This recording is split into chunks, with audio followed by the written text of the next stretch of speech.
C'est le plus grand emprunt de l'histoire de l'Union européenne. La Commission propose un fonds de relance de 750 milliards d'euros pour surmonter la crise économique provoquée par le coronavirus.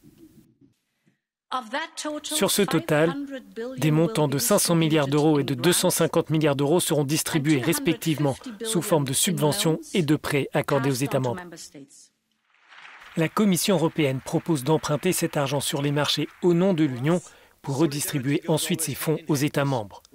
En plus de son ampleur, ce plan marque un tournant politique car il représente un premier pas vers une mutualisation de la dette. Cette proposition va maintenant servir de base de négociation.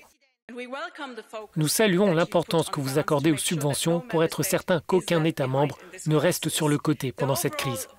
Le volume total ne sera peut-être pas suffisant dans la durée, mais nous devons nous assurer que ces ambitions ne soient pas revues à la baisse.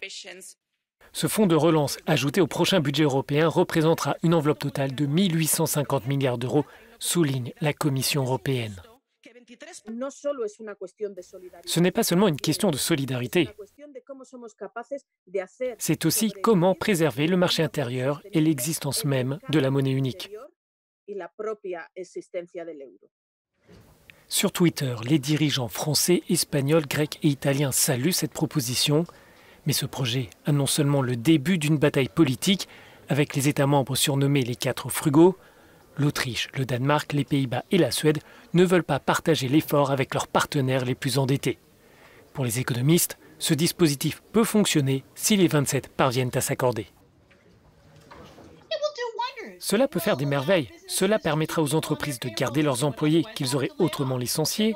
Cela permettra aux régions de continuer à entretenir des ponts et à creuser des trous alors que leurs revenus sont en baisse.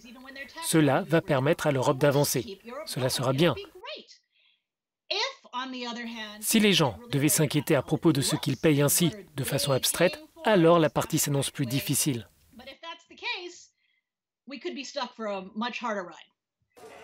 Ce fonds de relance s'adossera au prochain budget européen à long terme de l'Union européenne qui débutera l'année prochaine. Mais ce plan n'est pour l'instant qu'à l'état de proposition. La balle est maintenant dans le camp des États membres.